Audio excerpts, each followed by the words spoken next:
right, good evening.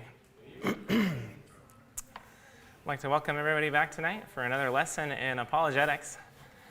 Last week we started looking at our third reason to think that God exists, the argument from design, also called the teleological argument. And the plan tonight is to finish that one up.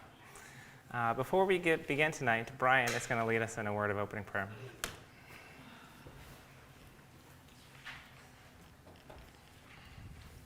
Let's bow. Our Holy Father in heaven, we're so thankful and grateful that we have this place to assemble.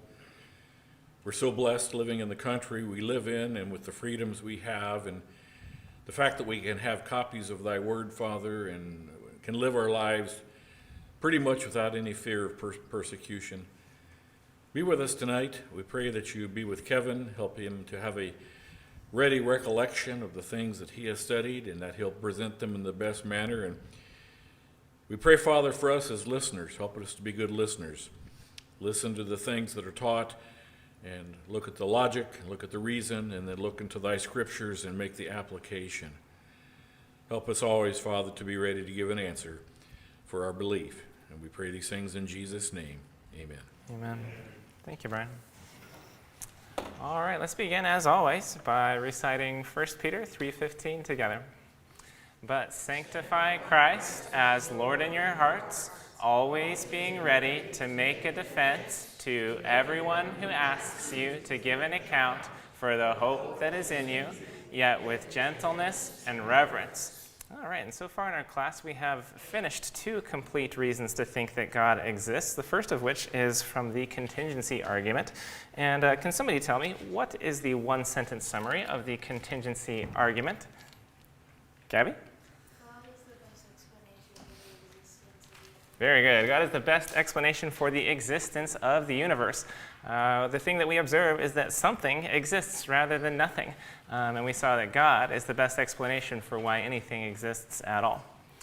The second reason we saw to believe that God exists comes from the cosmological argument. And can somebody tell me what is the one-sentence summary of the cosmological argument?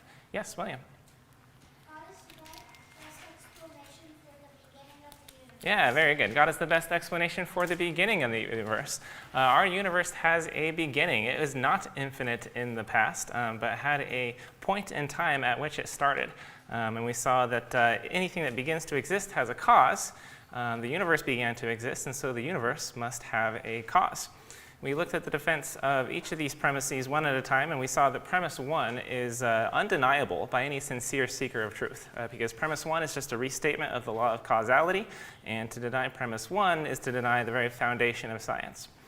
And then we looked at the defense of premise two, the idea that the universe began to exist. And we looked at four independent lines of evidence that supported the truth of premise two. Can somebody give me the first line of evidence that we looked at? What was the first line of evidence that showed that the universe began to exist? Yes, Connor.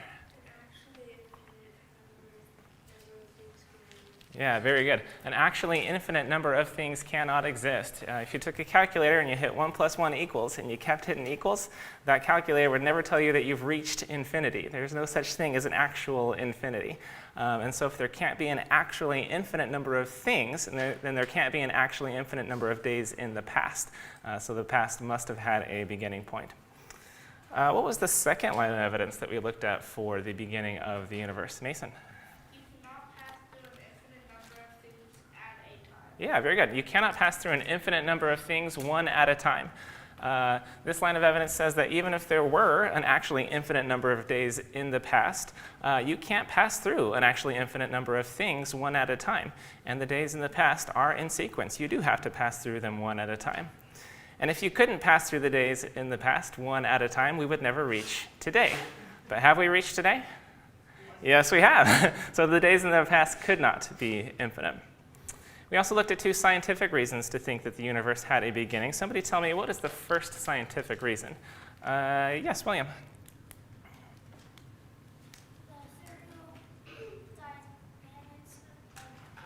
Yeah, very good. The thermodynamics of the universe. Ooh. This is the line of evidence that comes from the second law of thermodynamics, the law of increasing entropy.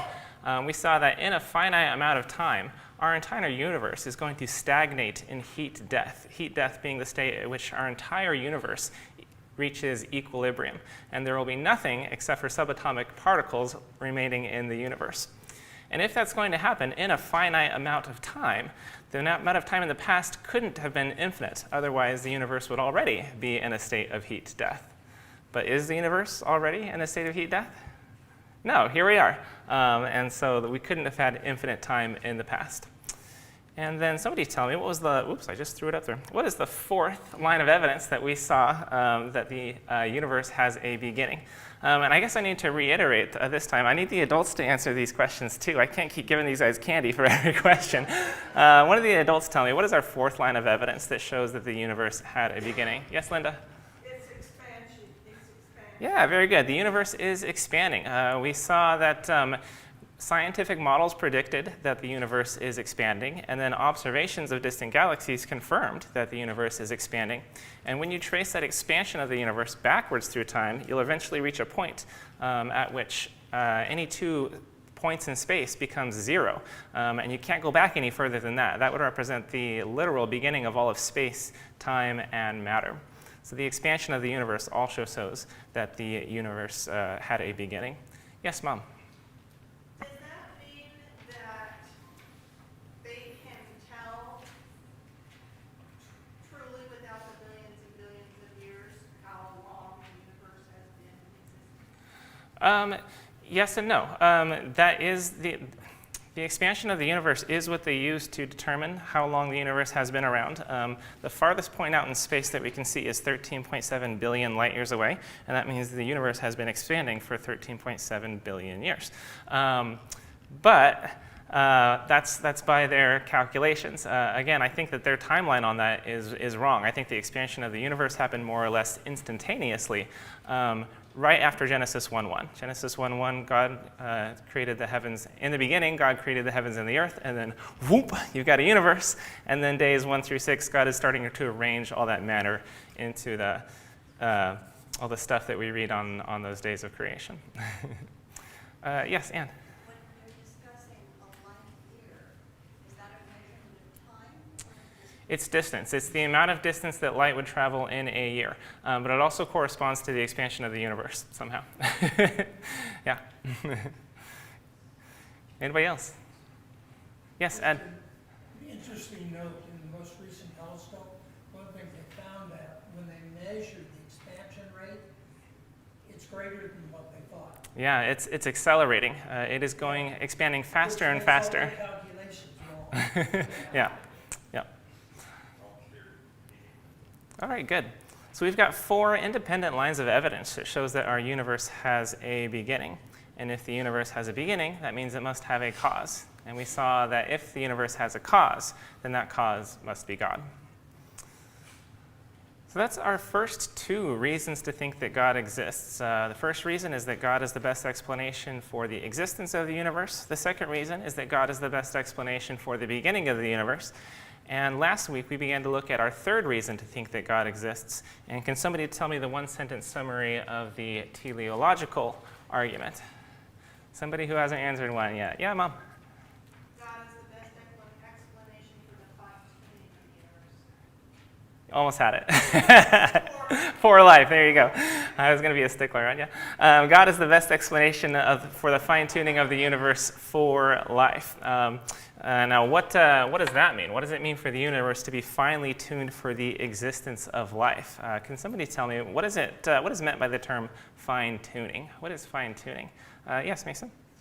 Making sure everything is correct, making sure everything is right. Yeah, very good. So what Mason said is making sure that everything is correct and making sure that everything is right. Can somebody expand on his answer? What is right and what is correct in the universe? Wait? The universe is constants and quantities. Yeah, very good. What William said was the universe is constants and quantities are what's right. Fine-tuning, the idea of fine-tuning is that the universe's constants and quantities are delicately balanced for the existence of life. We saw that there are 2 kinds of fine-tuning. One are nature's constants. They are forces in nature that have an unchanging value, like the force of gravity. Gravity is a constant. No matter where you are in the universe, matter attracts other matter at the same rate. And there's an exact number that it always is. And if there's bigger masses attracting each other, there's more force that's due to, as a result of that force of gravity. But that force of gravity is a constant. It never changes. And then the other type of thing that is fine-tuned in our universe are arbitrary quantities. These are conditions of the universe that are not determined by nature's law. And we saw an example of that is the initial low entropy condition of the universe, which more simply speaking is just how much order is out there in the universe. As far out as we look, all 13.7 billion light years out there, everything is very highly ordered. We have galaxy clusters and galaxies in those, and solar systems in those, and planets and moons. Everything is very highly ordered. Our universe is very far away from a state of heat death. There is not very much entropy in the universe. And that fact is just kind of a base condition of our universe. There are no laws of nature that would have determined that our universe had that little of entropy at the beginning. So two types of things that are fine-tuned for the existence for life. What do we mean by fine-tuned? We'll take the force of gravity, for example. If the force of gravity were any weaker than it actually is, then stars and planets could not form.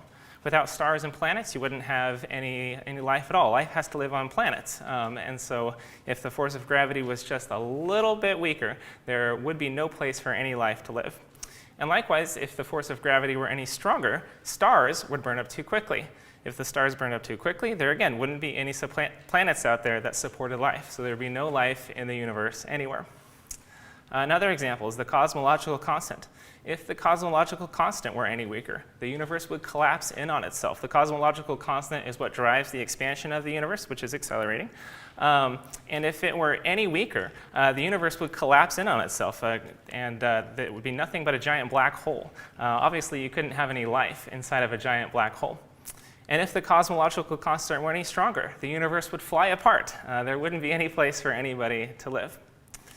And then there's the electromagnetic force, which probably has the most drastic consequences. If the electromagnetic force were any stronger or any weaker, atoms would not hold together. Electromagnetism is the force between electrons and protons in atoms. It's what holds two atoms together into molecules.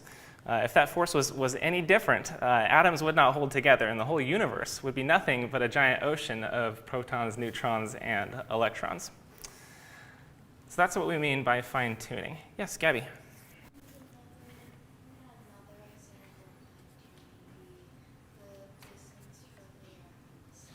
Yeah, so Gabby asked, wouldn't another example of fine-tuning be the distance of the Earth from the sun? And technically you're correct. The Earth does have the perfect distance from the sun in order to support life. I don't use that as an example because that condition of our planet is present in a lot of other planets out in the universe, and so it's not really good evidence for design. But if any of these things were different, it would affect the entire universe, and there wouldn't be life anywhere in the entire universe. And then we asked the question, how delicately balanced are they? We saw that the gravitational force is fine-tuned to a precision of 1 part in 10 to the 100th power. And what that means is that if gravity had the value of 1, our universe is life-permitting. But if the value of gravity had a value of 1.00000, 100 zeros, 1 graviton, that would render the universe life-prohibiting. Gravity would be too strong, and stars would burn up too quickly, and there wouldn't be a place for anybody to live. And likewise, if the force of gravity were 0.99999 109ths gravitons, it would also render the universe life-prohibiting because the stars and planets would not form, and there wouldn't be a place for anybody to live. And so what this means is that the force of gravity in our universe is exactly perfect to a degree of precision that literally defies human comprehension, so that there can be life that exists in the universe. And we saw that the force of gravity isn't the only constant that's fine-tuned to this degree. There's also the weak nuclear force, which is fine-tuned to a precision of, fine-tuned to the precision of 1 part in 10 to the 100th power. The cosmological constant is fine-tuned to a precision of 1 part in 10 to the 120th power. In the initial low entropy condition of the universe, the odds of that condition occurring by chance alone are 1 part in 10 to the 123rd power, which is a number that's so incomprehensible. I can't even imagine what this would look like written on paper, much less the number of things that that represents. And so what it looks like is that somebody took the universe and they fine-tuned it exactly where they wanted it to be in order for life to exist in it. They took the gravitational constant and they said, I want it right here. And they took the cosmological constant and said, I want it right here. And they did that for all 9 of those constants and quantities so that the universe would be perfectly designed for the existence of life. But design isn't the only alternative. There's also physical necessity and chance, which brings us to the teleological argument. The teleological argument goes like this. Number 1, the fine-tuning of the universe is due to either physical necessity, chance, or design. 2, the fine-tuning of the universe is not due to chance, not due to physical necessity or chance. And so 3, therefore, it is due to design. Once again, we have a logically valid argument, so the truth of the conclusion follows logically and necessarily from the truth of the premises. So the only question is, are the premises true?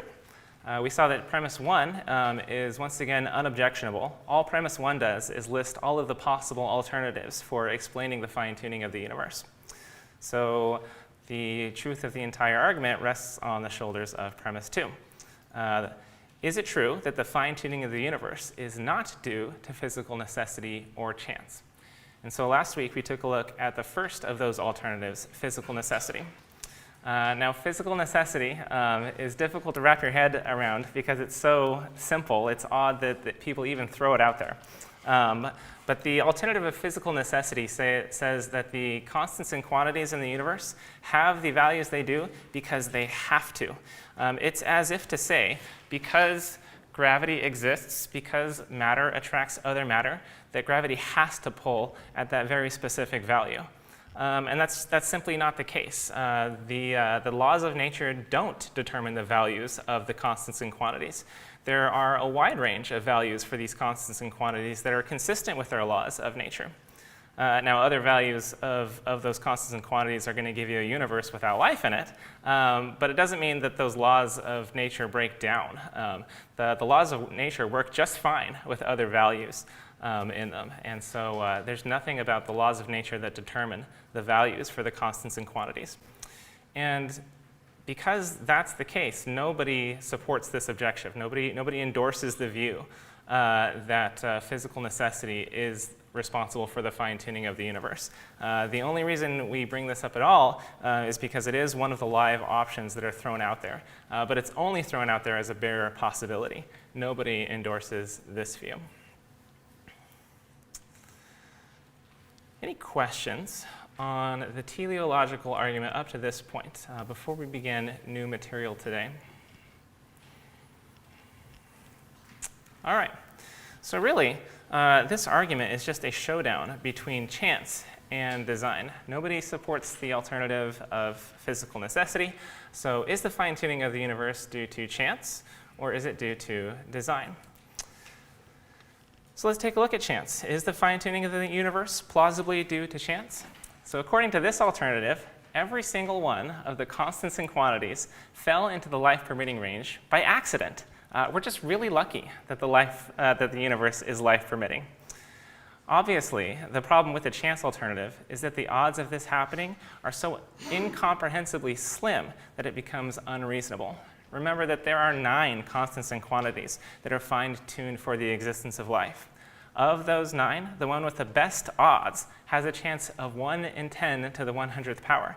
And the one with the worst odds has a chance in 1 in 10 to the 123rd power. And probabilities stack multiplicatively. So the odds of all 9 of those constants and quantities would be 1 in 10 to the 100th power times 1 in 10 to the 100th power times 1 in 10 to the 120th power, so on and so forth for all 9 of those constants and quantities.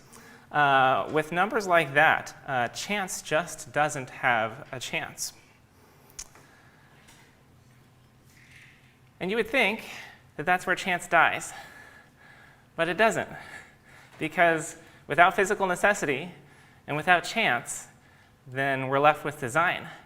And do you guys think that atheists roll over and play dead when we're just left with the design? No, they don't. They fight. And so what they'll do is they'll try to hang on to chance as hard as they possibly can, and go to very extreme lengths to keep from giving it up. For example, sometimes people will appeal to the example of a lottery in order to justify the chance alternative. They'll say, imagine a lottery that has 20 million tickets in it, and all 20 million tickets are sold. In such a scenario, they say, somebody has to win, and it would be unjustified for the winner to say, the chances against my ticket getting picked were 20 million to 1, and yet my ticket was picked. The lottery must have been rigged. Somebody must have chosen my ticket on purpose. In the same way, says the advocate of chance, we would be unjustified in thinking that the universe was designed to be life-permitting on purpose. All the possible universes are equally improbable, and yet one of them has to exist by chance. Any questions so far on how this argument works, what the atheist is trying to do here to give chance a chance? So at first, this kind of seems like a good objection, like, oh yeah, people do win lotteries all the time. The improbable does happen. Just because the odds are low doesn't make it impossible, right? Somebody's got to win, right? However, the lottery analogy has a fundamental flaw.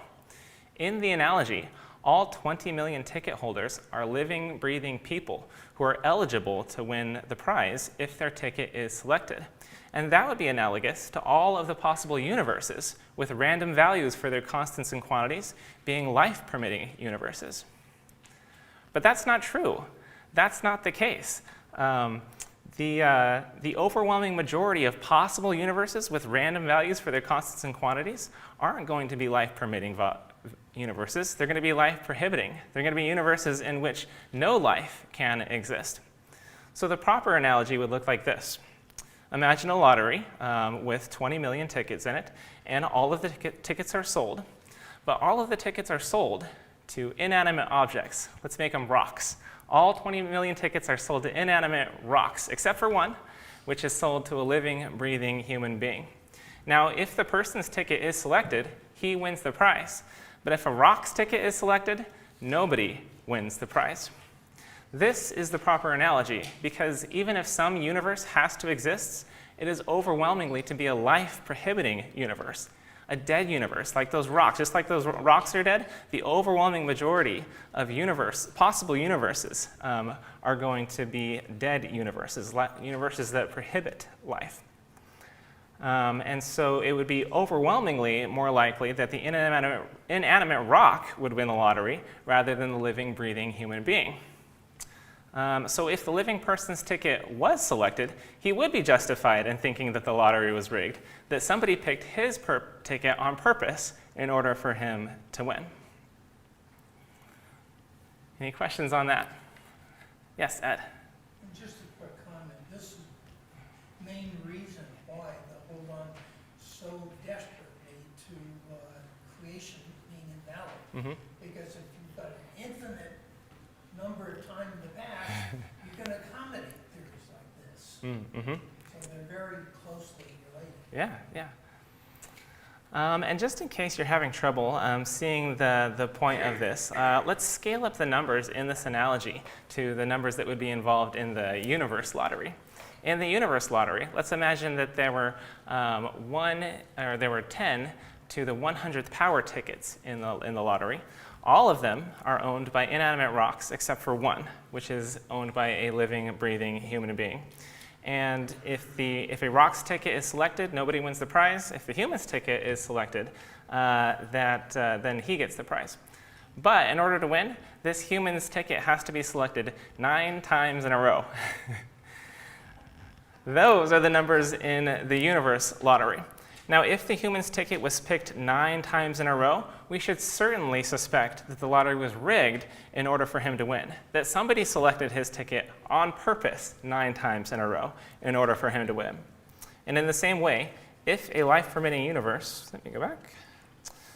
If a life-permitting universe exists, we should certainly suspect that the life-permitting values of the constants and qualities were picked on purpose, and so that the universe was designed for life to exist. Yes, Mom? But we already know we have two other arguments for the existence of God and how the universe came to come into in the first place. So to think that it came about by chance, you have to not only prove chance had a chance, but you have to prove that those other two arguments don't have a chance. Yeah, that's true. The cumulative case for God's existence is just growing stronger and stronger as we add more reasons to think that God exists.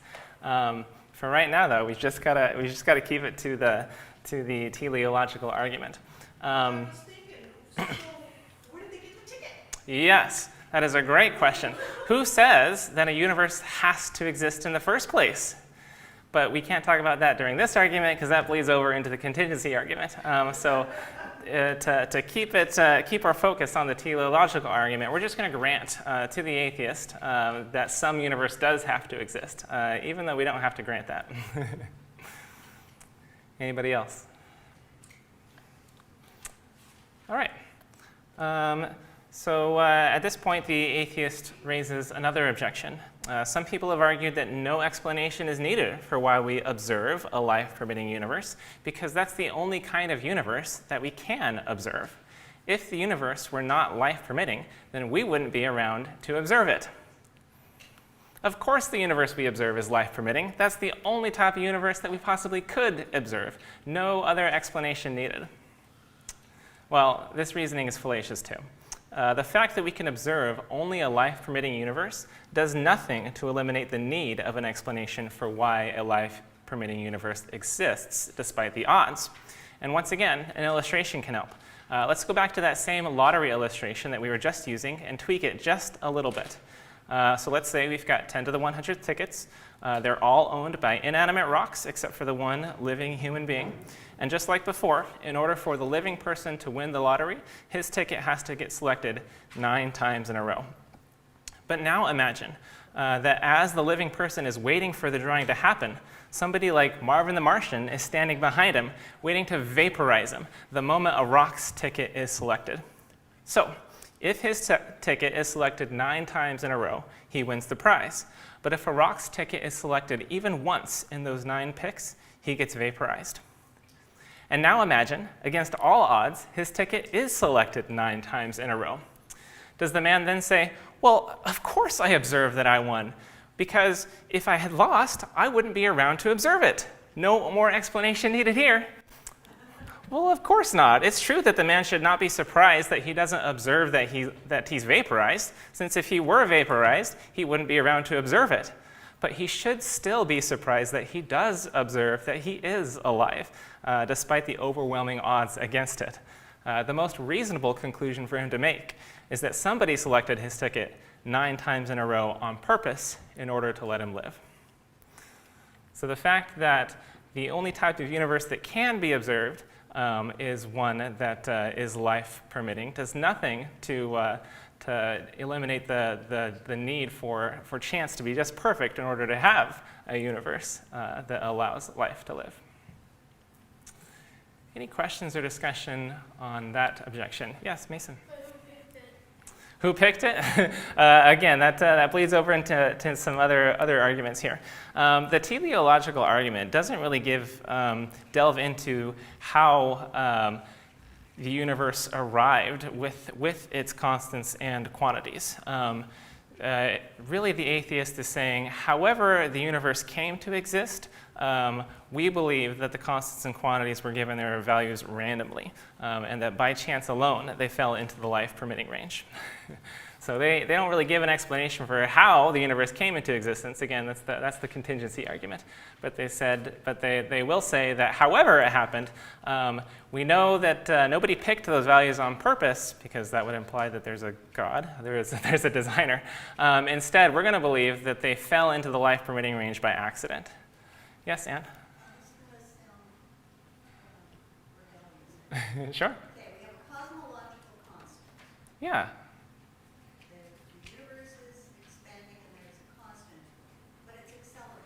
correct? How is it still a constant? So the rate at which it is accelerating is constant. Oh, the rate, okay. Yep. Good question. All right. So it's at this point that the atheist says, oh yeah, well, what if this lottery scenario was run an infinite number of times? Eventually, by chance alone, the living person's ticket would get picked 9 times in a row. And technically, he's correct. If the lottery was run an infinite number of times, then every possible result would eventually occur, including the result of the person's ticket getting picked 9 times in a row by chance. In order to rescue the alternative of chance, atheists have now turned to a radical metaphysical hypothesis called the multiverse hypothesis. And according to the multiverse hypothesis, our universe is not the only universe that exists. It's just a tiny bubble in an ocean of bubble universes. According to the multiverse hypothesis, there are an infinite number of other universes that are randomly ordered in their constants and quantities. There's an ocean of other universes out there, all with random values for their constants and quantities. And the multiverse hypothesis has become so popular now that it's made its way into pop culture, like DC's The Flash. In The Flash, Barry Allen runs so fast that his molecules vibrate at a different frequency, and he's transported into a random member of the multiverse. And, but shows like The Flash give people a distorted view of the multiverse. They like to portray the multiverse as if the only universes in the multiverse are life-permitting universes, as if all the universes in the multiverse are very, very similar to the actual universe, just with slight tweaks, like a universe that's exactly the same as ours, except you're left-handed instead of right-handed. And it's true that in an infinite number of random universes, there would be such universes that are like that. But it's also true that such universes would constitute an incomprehensibly small percentage of the total universes. The overwhelming majority of the universes in the multiverse would be life-prohibiting. They'd be those universes with the wrong value for like the electromagnetic force. And so that whole universe is nothing but an ocean of subatomic particles, protons, neutrons, and electrons. So, if Barry Allen really was transported to a random member of the multiverse, well, let's just say that would be the end of the show. Yes, Mason. It's also, especially like movies like Spider-Man multiverses. Yeah. They portray it of what we see and what we live in, and just change it to a living world how we live in. Yeah. But it could be the total opposite. Yeah, very good. They like to portray universes in the multiverse as if they're very, very similar to ours. And the opposite of true. The vast majority of universes in the multiverses don't support life. But by chance alone, life-permitting universes would appear in the ensemble.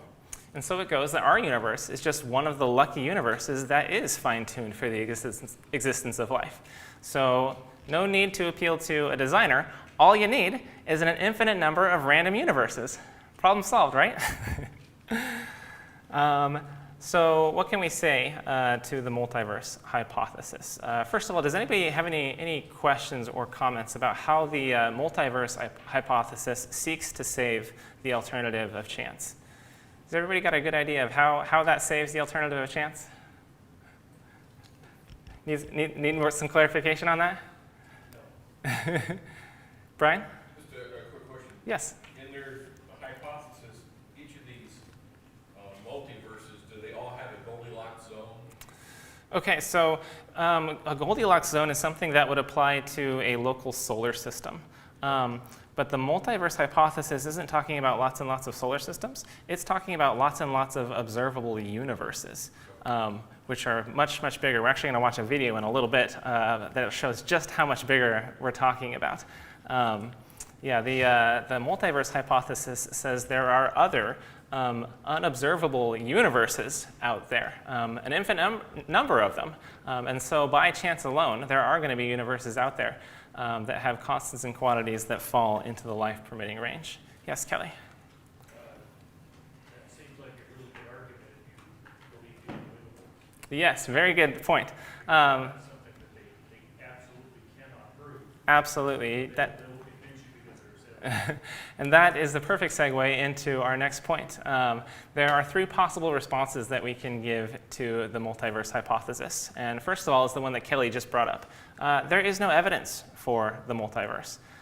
It is nothing but pure conjecture put forward in order to rescue the alternative of chance. By contrast, we have independent reasons to think that God exists. Does anybody know any good reasons to think that God exists? Maybe somebody in here has heard a few good reasons recently to think that God exists? What are they? Somebody give me one. Best explanation for the beginning of the universe. Very good. God is the best explanation for the beginning of the universe. Somebody give me another. Gabby. Yeah, God is the best explanation for the existence of the universe. Next week, we're going to take a look at the moral argument, which says that God is the best explanation for the objectivity of moral values and duties. Do you know what independent reasons the atheist has for thinking that the multiverse exists? They have none. The only reason someone invented the multiverse hypothesis was in order to rescue the alternative of chance, and there's absolutely no evidence to think that such a multiverse exists. The fact that so many otherwise sober scientists are flocking to the multiverse hypothesis is really a backhanded compliment to design. If the design of the universe wasn't so compelling, then nobody would give any credence to an extravagance like the multiverse hypothesis. Yes, Jeannie. Part of what you said about the multiverse is that it's not observable. Yeah, we can't tell. Their universe is outside of our own universe. So if there were evidence for a multiverse, it would be outside of our universe, and so it would be inaccessible to us. Yeah. So not only is there no evidence for a multiverse, there couldn't be evidence for a multiverse. Yeah. Yes, Margaret. Well, if there is a multiverse, who made them? Who made the multiverse? That is an excellent point. That brings us to our...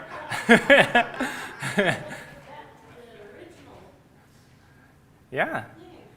Yeah, very good. So secondly, the multiverse may still require fine-tuning.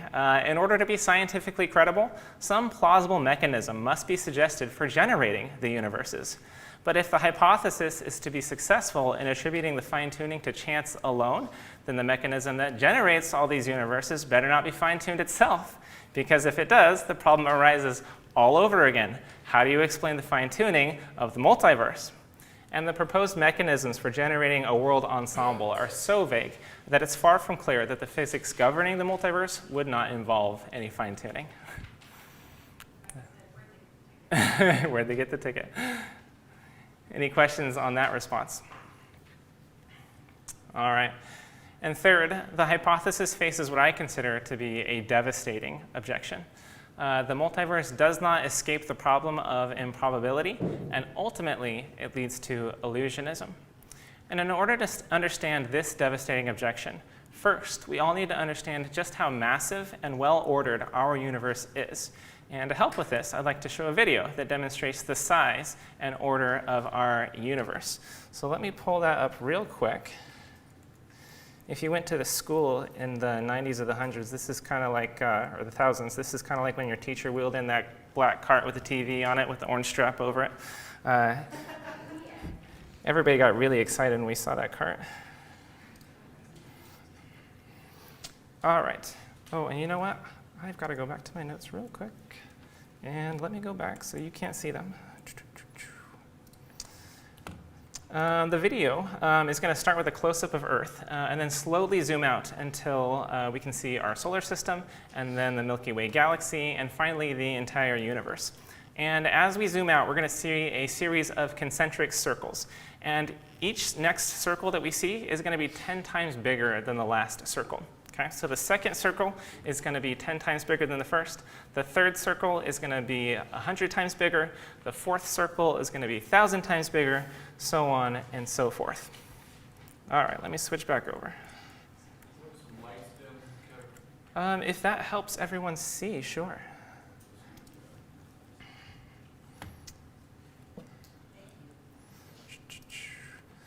Okay, so here we have one circle. It's fading away now.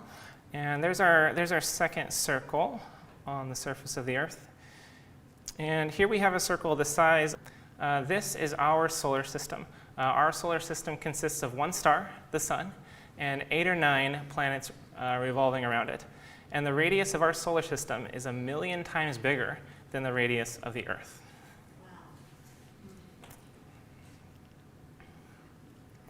Here's a circle that's 10 times bigger than our solar system, and 100 times bigger.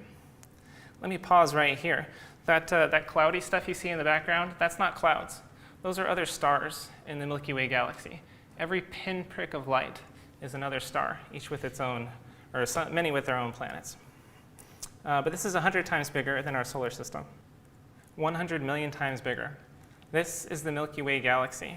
The Milky Way galaxy is 100 million times bigger than our solar system, which again is 1,000,000 times bigger than the Earth. And again, every pinprick of light that you see within this galaxy is another star, another object like the sun. And these dots that you see in the background, those aren't other stars, those are other galaxies at this point. Bigger than the Milky Way.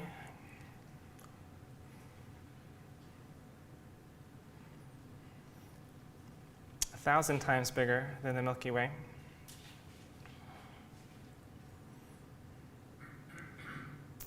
Okay, let me pause right there.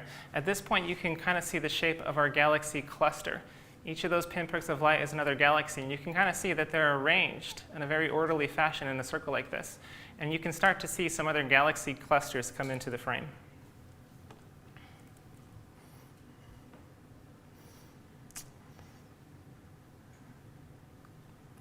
Those are all galaxy clusters. And this circle is 100,000 times bigger than the Milky Way.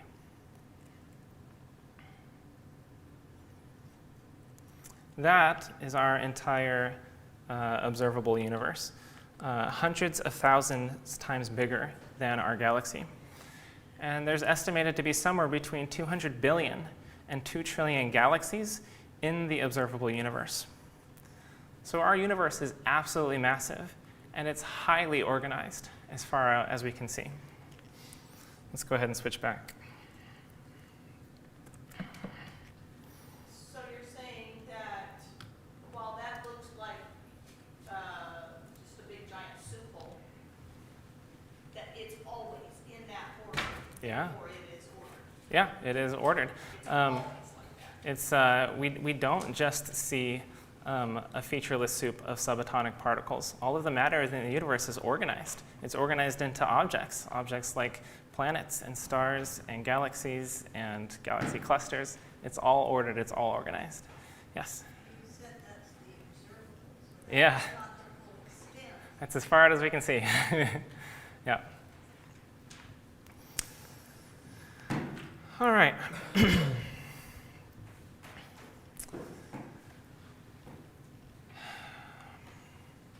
So now that we have an idea of just how vast and highly ordered our universe is, let's return our attention to the multiverse hypothesis. The multiverse does not escape the problem of improbability and ultimately leads to illusionism. And here's why. We have already seen that the overwhelming majority of universes in the multiverse would be life-prohibiting. But by chance alone, there will be a tiny percentage of universes that are life-permitting that would allow observers like ourselves to exist. But we also have a pretty good idea of what kind of universes we would find in that tiny percentage of universes that are life-permitting. We would find universes of different sizes that are more or less common based on their simplicity. A universe with a small region of order would be much simpler than a universe with a large region of order, and so would be more likely to occur by chance. So in an infinite collection of random universes, you would find far more small universes than big universes.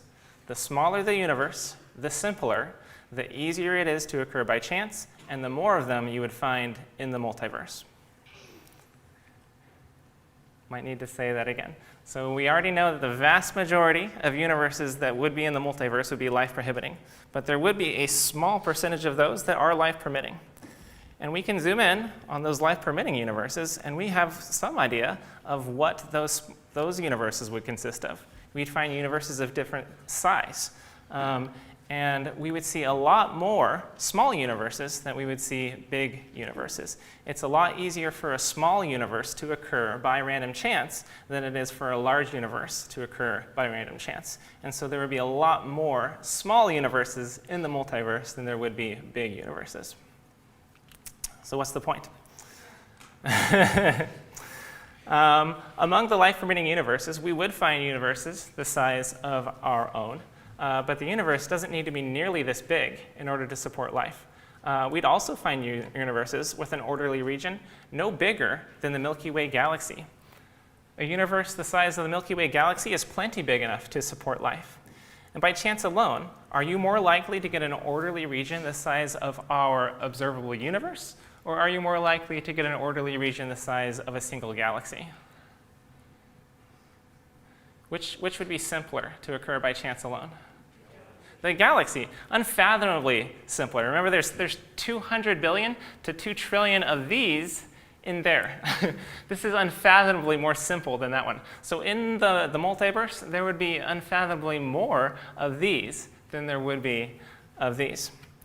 But we don't even need a universe the size of a galaxy in order to have life. You would also find universes that are the size of our solar system. Our solar system is all you need for life to exist. And once again, would you find more of these in the multiverse, or would you find more of these?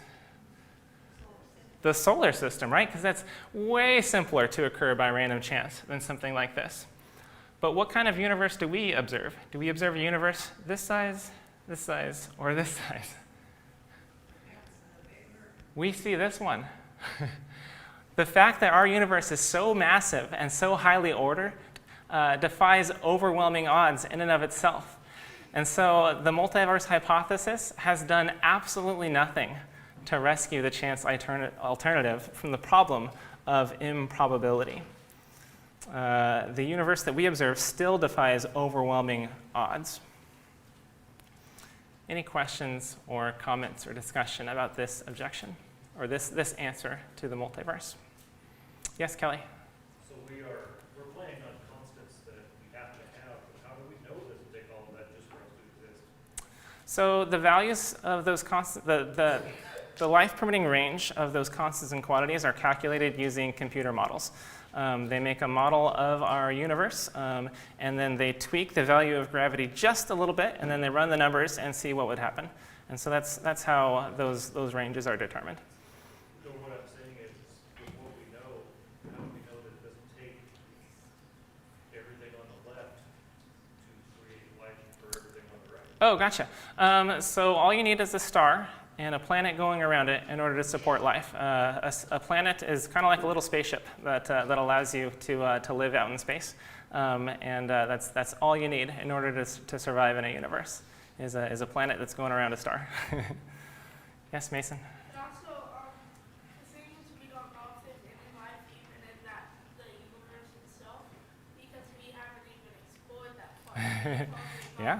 The moon, which is so that's only a little bit of a Yep. thing. Yeah, that's true. All right. Yes, Jeannie, and then I got to move on. So the size of our universe cannot be infinite, is that correct? Yes, there cannot be an actually infinite number of things, and so I would say could not be an actually infinite number of space in our universe, yeah. But it's possible that we just haven't seen it. Yeah, it's possible that there's more outside of our observable universe that we just can't see. Sure. All right, I've got to move on and make one final point here. So the fact that we observe a universe as big as we do means that our universe still defies overwhelming odds. We live in a life-permitting universe, but we also live in a life-permitting universe that is huge, way bigger than it has to be, and way more organized than it has to be to support life. But once again, in the multiverse, such universes would occur. And so the advocate of the multiverse would say, okay, well, we're just in one of those universes. But there's one more problem with the multiverse hypothesis. The multiverse hypothesis ultimately leads to illusionism. Let's consider one more type of universe. This would be a universe that is only slightly more complex than a universe the size of a solar system. It's a universe that is the size of a solar system, but with the illusion of a larger universe, kind of like pictures painted on the heavens. And such a universe would be indistinguishable to us from our universe. We wouldn't be able to tell the difference. For all we know, this is the type of universe that we live on. For all we know, this is all that really exists, and all of those other stars and galaxies out in the other observable universes, those are just illusions. By chance alone, would it be easier for 2 trillion galaxies to appear by chance, or would it be easier for there to be the illusion of other stars and galaxies out there? It'd be way simpler for there to be an illusion of stars and galaxies out there. So if the multiverse did exist, there would be unfathomably more of these in the multiverse than there would be in these. And what that means is that if you believe that there is a multiverse, then the most probable universe that you live in is this type of universe. It's more likely that the universe you live in is no bigger than our own solar system, and all of the other stars and galaxies that we see out there are nothing more than illusions. So if you're a proponent of the multiverse, you would be obligated to believe that our universe is only as big as our solar system, and that everything else out there is nothing more than illusions. Yes, Anne? Where did the illusion come from? So just by random chance alone. It would be in a multiverse full of randomly ordered universes. It would be unfathomably more likely for chance alone to produce a universe with an illusory external universe than an actual universe, because 2 trillion galaxies is a lot of organized stuff and very difficult to get by chance. The illusion of 2 trillion galaxies is way easier to get by random chance alone.